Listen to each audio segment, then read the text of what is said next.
Previously on Fitherwinkle. Computer, I'm gonna take a cryo nap. Wake me when you need me. Oh, and if you know who wakes up, do not let him near the PA system. I can't stand that guy's voice. And now, the conclusion. Oh, come on. Come on. Come on.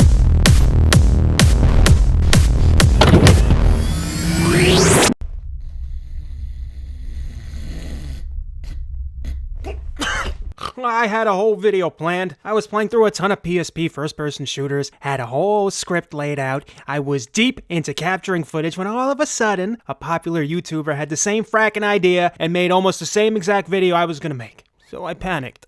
Might have drank a little too much. And then I ran around the neighborhood yelling at children until the police showed up and convinced me to put pants back on. Then, in the following months, during lockdown, I was able to get my head straight and I thought to myself, well, you've been thinking about replaying all the Silent Hill games one of these days, so why not now? Here's something you should know about me. I never really beat a lot of games back then when I was a kid and into my young adulthood. I mean, I played a ton, but back then you really had to be something special to hold my attention all the way to the credits. Silent Hill was one of those games. I mean, I sat cross-legged 3 feet back from my TV and didn't stop playing until I had gotten the worst of its many endings. I never said I was actually any good at the game, but look, I finished it, and the point is, it was something to behold. If ever there was a horror game to make you say, Resident Who? Silent Hill was it, and while booting the original up, I thought to myself, wow, for a game that meant so much to you as a young man, you've never really played any of the others, have you? And there's like 65 of them now, probably. I mean, you got time. You got all the time in the other world. Let's play through them all. Even book them. Let's play through them all.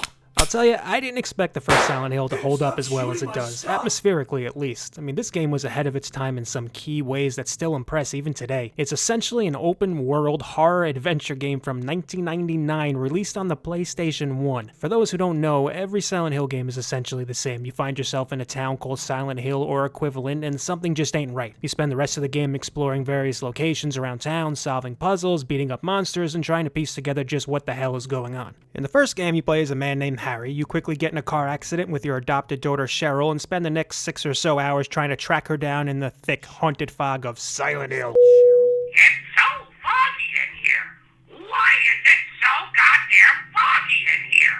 Oh god. The fog wasn't necessarily a stylistic choice back then, but more a technological one. The PlayStation 1 wasn't really meant to handle large, detailed, open-world environments, and while some games would eventually start pushing the console in some really cool ways, Silent Hill decided in order to keep detail high and frame rate stable, it would just obscure most of what was around you in an impossibly dense fog. I thought that today, being a spoiled modern big boy gamer, this might have been a deal breaker. It would be like trying to go back to playing shooters with the N64 controller. I mean, like, why? But to my surprise, it only added to the game's overbearing atmosphere. They do a really good job pointing you in the right direction, and while you will spend a lot of time looking at your map screen, it actually just helped with immersion rather than breaking it. You'll of course have to deal with some PS1 error controls and voice acting, but compared to Resident Evil, this is high art. My biggest complaint is the tedious nature of the series' more adventure-y roots. The bulk of the game is spent inside large buildings like hospitals and schools, and you progress through these areas by trying to open every single door. You'll quickly find most of them are locked, and the ones that aren't usually have some clue or piece to a puzzle that you'll need to progress the story. Obtuse puzzle and level design is a recurring theme throughout the series. Almost nothing is straightforward and to the point. A locked door might require 30 minutes of wandering around, finding stuff to pick up, defeating monsters, combining objects, and solving puzzles before the way in becomes clear. And once you think you finally reached the end of a location, the game often makes you do it all over again, only this time it's more haunted and even darker. To be fair, the second time through is almost always faster, and they don't have you solving the same puzzles and exploring the same rooms, but it does feel a little fillery. The graphics in these otherworld sections are well detailed though and incredibly creepy. They do a lot with a little here, and by the end, all issues aside, it's easy to see why this was as influential as it was, and still is. It's still absolutely worth a playthrough, even if the bulk of it is showing its age. Here I am, just walking along, minding my what the fuck is that? Now, I did play a very little bit of Silent Hill 2 when it first released in 2001 for the PS2, but for whatever reason I never stuck with it, and I was really eager to see it through this time. For the purposes of this video, I'm going to capture footage from the HD collection that released on the PS3 and Xbox 360 in 2012, and while they're not perfect ports, they're fine enough. Though it is questionable why these are PS2 games running on a PS3 and Xbox 360 and they're not 60 FPS for whatever friggin' reason, but it's fine. The fog effects are weird, okay, I get it. Overall, it's fine. Relax. We're gonna get through this. Silent Hill 2 is basically Silent Hill 1 with a larger budget. I was actually most surprised by how little it innovates. It's essentially the same game. A man is wandering the foggy town looking for his wife instead of his daughter. They spruce up some things here and there. It obviously looks better and controls better, but it's essentially just Silent Hill 1 again. Except somehow the voice acting is worse. I don't even know how they managed it. Just listen to this dork. Oh my god. Okay, that's not actually what he sounds like. Remember when I said everything was gonna be fine? Alright, it turns out the El Gato does not like the Silent Hill HD collection here, so it made all the audio sound like this, and I couldn't fix it. This is actually an improvement over what he sounds like in the base game, though, when it's working. But it's not here. El Gato. Alright, all this isn't to say it's a bad or underwhelming game, actually far from it. It knows what worked in the first game, and it makes it work even harder here. They introduce some truly iconic and terrifying enemies, and improve just about everything else. Except this Dorcas Malorcas, so he's gonna have to take my word for it here. I mean, it takes one to know one, but this guy makes me look like fucking Sean Connery in his heyday. Unfortunately, the puzzles are still annoying and obtuse, and once again it double dips on locations and forces you through the otherworld version of them just when you think you're done. Tedious backtracking is an issue throughout the entire series, but we have not gotten to the worst example of that quite yet. Oh boy. Overall, Silent Hill 2 is a worthy sequel, a little derivative, but worthy. You're strangely erotic. Silent Hill 3, released in 2003 for the PlayStation 2, is really where my knowledge of the series took a nosedive. Thankfully, Konami decided against having you play a male dork this time, and instead you're controlling a competently acted girl named Heather. They waste no time in this one and immediately throw you into the fire right at the start. They trust at this point you've played the first two games and you know what to expect, and they really just start off with a bang. I really appreciated the change in direction with a female main character, which added similar but different dynamics to the story, and they at least tried to change up the locations you visit this time around, the more interesting examples being an amusement park and a shopping mall. But it too quickly falls into the same drab environments like construction buildings and a hospital, while also forcing you to explore some of them twice. Again, they switch up the objectives and the design of them so as not to be as tedious as it could have been, but still it was disappointing. It seemed like they were trying to experiment more here, and for the most part it worked. There's more variety and a much better and well-acted story and some really cool enemy designs. There's just not that much to say about it because essentially it's just more Silent Hill 2, only better. However, at this point I had played 3 Silent Hill games that were all structurally the same. Explore a foggy town, solve puzzles in a maze-like interior, rinse and repeat. I was ready for a change. Dear God, what the fuck happened to your face? Enter Silent Hill 4, produced concurrently next to Silent Hill 3. It came out just about a year later, and I was perhaps most excited to play this one. Just from the outset, it seemed like they were really trying to go for something different here. It has an incredibly effective opening. I mean, this sets up a mystery I was immediately dying to solve. You play an unfortunate dork named Henry who wakes up in his apartment to find something's weird. You're locked in and you can't remember why. All you know for sure is someone is absolutely adamant. Don't go outside. Soon after, a spontaneous hole appears in your apartment's bathroom wall, and being the type to leap headfirst into any weird wall holes, you don't hesitate to crawl through. How you traverse the game's environments in this one is pretty unique compared to the first 3. There is no foggy town to explore. There's really no Silent Hill. It's a smaller, more linear experience which I initially welcomed. The cozy wall holes are your portals to other world, and all you have to do is climb in. Just what I was looking forward to doing. Climbing into a shattered asshole. I clambered into that sexy wall hole, and on the other side, a subway station. Huh. Okay, maybe not exactly as creepy as it could have been, but this is Silent Hill 4 in a nutshell. For everything they fix and improve, they break something else. The controls and combat feel better here than in any other Silent Hill game, but the enemy design is boring and they're just not fun to fight. Especially these floating idiots who you can't kill unless you have some rare sword to pin them to the ground, and these wall idiots that just cheap shot you to death. The story and overall setup is the best the series has ever been, but the writing and acting is a huge step back from Silent Hill 3. What? Another dream. But it seems so real. Or could it be?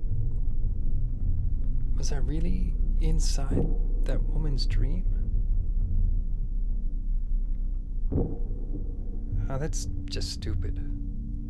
What am I thinking?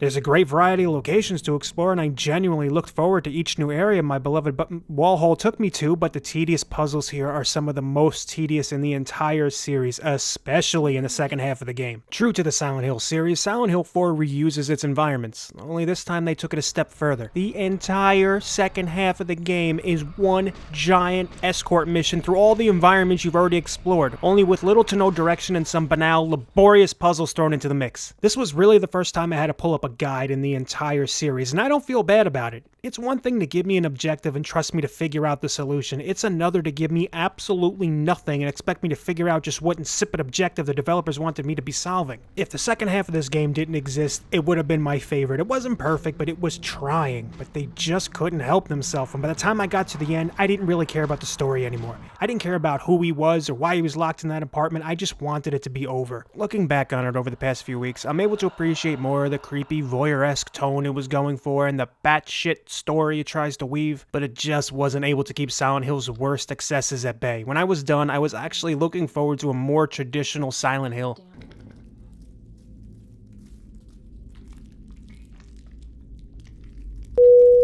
looks like he could insert his tongue and rotate it around my asshole to lick my insides. Thankfully, a more traditional Silent Hill game is exactly what Konami thought as well. Enter Silent Hill Origins, released in 2007 for the PSP and a few months later for the PlayStation 2. Origins swings hard back in the other direction and gives us another play-it-safe entry in the franchise. If the title Origins didn't give it away, this game takes place several years before the first game and introduces us to a truck driver named Travis Grady. I really appreciated that Travis just sort of stumbles into Silent Hill. I mean, he's not there looking for anyone, he's not interested in solving any mysteries of Silent Hill, he just beats things up until the end and gets the hell out of there. He's what I would be if I ended up in Silent Hill, immediately pissed that I now have to deal with all this bullshit and not giving in to anybody's drama. I just wake up and be like, this is weird. Is that a hammer? I'm gonna take this. Excuse me, miss, can you point me in the direction of the exit, please? Oh, weird, you don't have a face. Okay, I'm gonna walk in that direction and kill anything that moves. Thank you. Why is it so ridiculously foggy?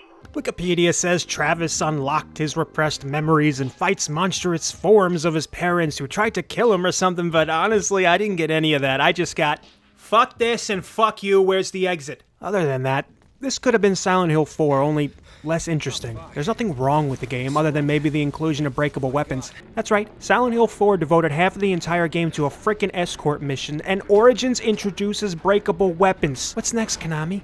Microtransactions? Shit, don't give him any ideas, Fitherwinkle, don't give him any ideas. Get used to picking up everything you see, because a few good smacks with that awesome sword you just found and it'll shatter into a million pieces right in your hand. Fun! Luckily, Travis can literally hold an infinite amount of junk in his pockets. By the end of the game, I had at least 24 different weapons and firearms stashed away. Origins just plays it as safe as it possibly could have. I know I just said it could have been Silent Hill 4, but it also couldn't have even been made and nobody would miss a thing. It's polished, it's well made, it runs well in the PSP, but it doesn't really serve any purpose. I appreciated the more straightforward approach to puzzles and level design though. I mean, you're still exploring some drab locations you've been to 3 times before, and also exploring the otherworld versions as well, but the developers, this time Climax Action instead of Konami proper, smartly streamlined the entire process without really changing it. You're still running around environments, opening hundreds of doors, finding hundreds of locked ones, and solving puzzles, but the flow of the levels allows you to feel like you're always progressing and not backtracking through every room because you forgot to pick up a piece of string on the floor that blended in with the environment and now you can't fish a key out of a fucking drain.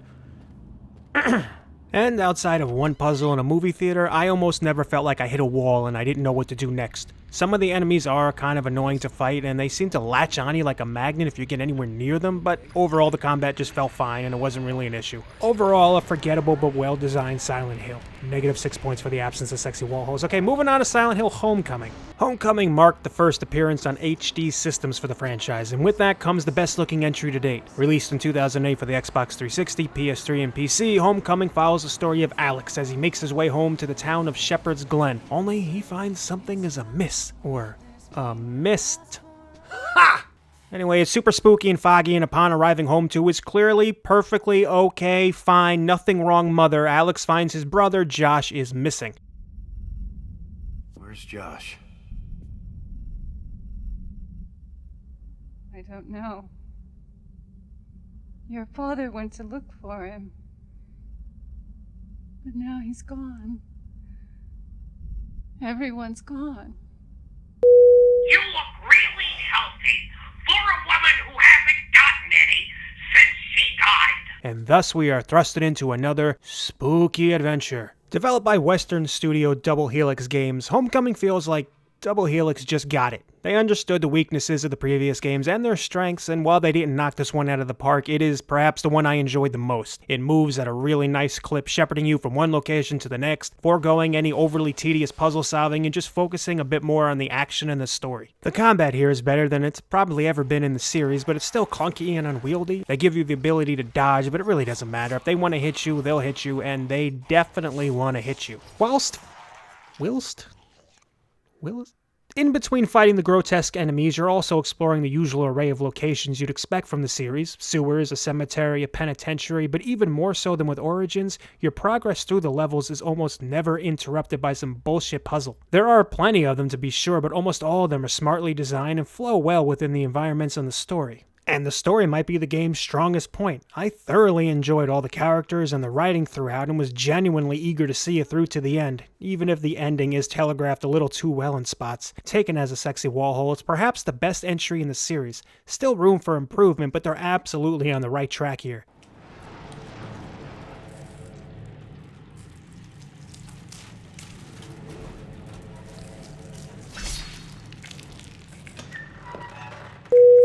What kind of fucked up hell is this? Whoever dreamed this up needs some serious mental medication.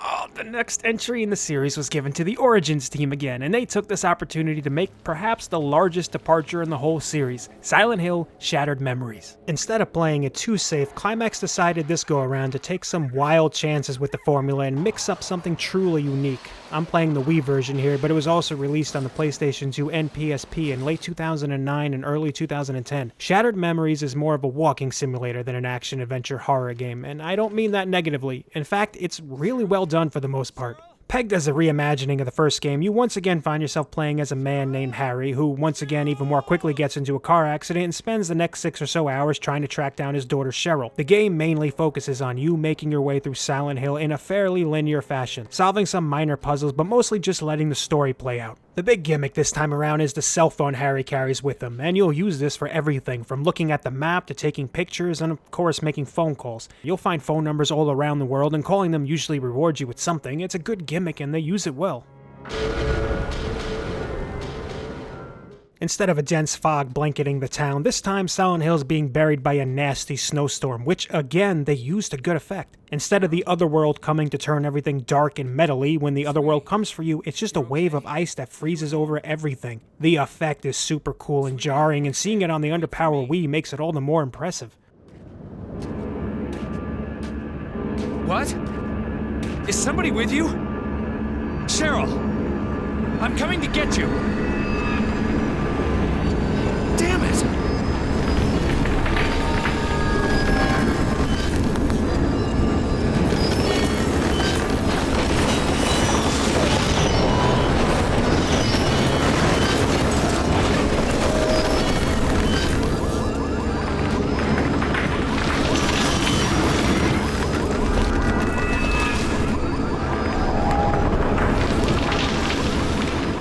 Much less impressive is what happens next. There aren't any enemies in the normal world when exploring Silent Hill here. Unlike other games in the series, the only time you see a baddie here is when the ice comes in and jacks the place up. Also, unlike previous entries, you can't fight back. All you're expected to do here is find the exit. Just run. And in your way are the most annoying enemies in the franchise. These screeching slices of whatever the hell that's supposed to represent just relentlessly chase you. And these maze-like sections of the game are very difficult to make heads or tails of when you have a group of idiots constantly tackling you and screaming in your face. You can shove them off by flicking the Wii mode around, but this is the Wii, so that works about a quarter of the time. Get tackled enough times and game over, it's back at the checkpoint. So how do you find your way out of this maze? Use the map on your phone, the game tells you. Only how am I supposed to do that when looking at my phone does not pause the game, so standing still for more than 3 seconds is a death sentence? There are cabinets to hide in and beds to hide under, but you can't use your cell phone in there. You can hide in them long enough for the baddies to lose interest, but even then I would only seem to have a very short amount of time to look at my map and try to plot out the exit before they would find me again and start chasing me. This led to every single one of these sections devolving into me just randomly running around in circles until I accidentally found the way out. These are the opposite of fun. These are anti-fun. If cozy bathroom holes are the epitome of fun, then these are grimy, holeless brick walls of terrible. Once you do manage to find the exit, you can get back to the good part of the game, exploring Silent Hill. The game tells you from the start that it plays you as much as you play it. And judging by the multiple flashbacks to a psychiatric office where an aggressive doctor has you answering questions and taking part in exercises to get to know more about you, it would seem like they're actually following through on that thread. I won't spoil where all this takes you, and being a Silent Hill game means there are multiple endings you can get depending on how you played the game, but the pretty short experience wraps up in a surprisingly grown-up kind of way, and the emotional gut punch you knew was coming is delivered with care and respect for an audience that has grown up with the franchise and maybe wanted the franchise to grow up a little bit too. It's the least gory, least action-heavy Silent Hill game to date, but it still manages to stay true to the core of the series without resorting to the franchise's worst tendencies. If not for the terrible escape sections, Shattered Memories might have been the best entry yet, but at least it's not the worst entry. Nope, that honor goes to our next and final game, Silent Hill Downpour. Released in 2012 for the Xbox 360 and PS3, Downpour just commits the biggest sin of all and is just boring. It further breaks what needed fixing, it tries to change what didn't need messing with, it just lacks polish and feels rushed. A lot like this video. The entire thing just feels like it needed another year in the oven. It starts, interestingly enough, with you playing an inmate named Murphy who straight up murders some dude in the showers before getting transferred to another prison. Only you don't make it to the other prison. Of course, the bus crashes and you find yourself on the outskirts of good old Silent Hill.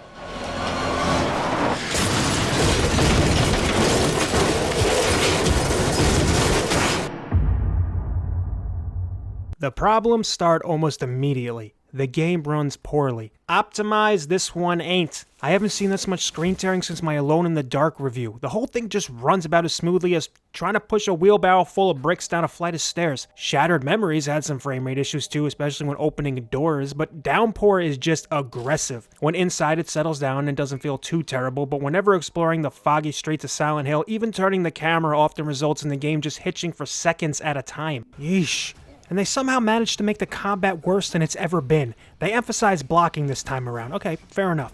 Only enemies rarely telegraph their swings well enough, so you can't effectively block without taking some hits, and even when you do successfully block an attack, following it up with a few good swings of your own is nearly impossible, since the bad guys just conveniently dash back. By the time you get back to them, they're already swinging again. I mean, they should have called this one Silent Hill's Cheap Shots. And forget about it if you have more than one enemy around. Just run. Don't waste your time. And really, that should be the mantra for the rest of the game. Don't waste your time. A large chunk of the game seems to be focused on finding these side missions, but with almost no direction whatsoever, finding and then solving most of them is just a chore. I don't need a waypoint in every game I play, but here it feels like they deliberately left one out to just make the game longer. I ended up bumbling my way through a few boring side missions before deciding, you know what, I had enough. I had enough of the terrible laggy controls, the bad performance in combat, I was just gonna mainline the story missions. Little did I know how short the campaign really was. This is the shortest of them all if you ignore all the side quests, and before I knew it, I was at the end. But any intrigue the game had built up to that point was just lost in the monotony of the game.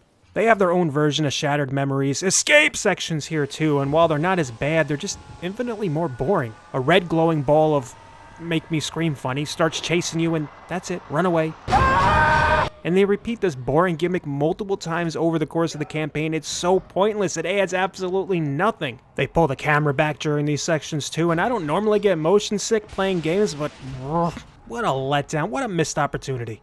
Even the town is boring to explore. I mean, you made it too foggy again, and there's nothing here worthwhile. Nothing. And maybe I just got the bad ending, but it just felt like some of the lowest hanging Twilight Zone fruit of any of the games I'd played yet. It's just bad. And that's my thoughts on the Silent Hill franchise. There's still very little quite like it. There have been a ton of movies and other games inspired by its haunting imagery and themes, but there's still so many cool stories that could be told in this universe, and it's a shame Konami hasn't tried something new. At least not since the failed PT demo. Although I would like to see something else, maybe something other than just some generic white dude running through a town. How about generic English dude?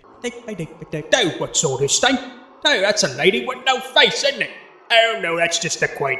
Apologies, that's just the Queen. Why does this cunt look just like the Queen? Anyway, this video was a pain in the butt to put together. Anything that could have went wrong. So if you enjoyed any little bit of it, please do all that usual YouTube stuff. Until next time, we'll always have our hopes and dreams. Hopes and dreams. I'm gonna take another nap. I love you all whole.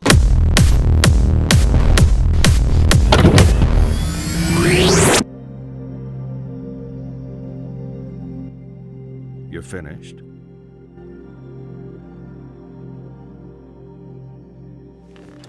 What a lovely family home.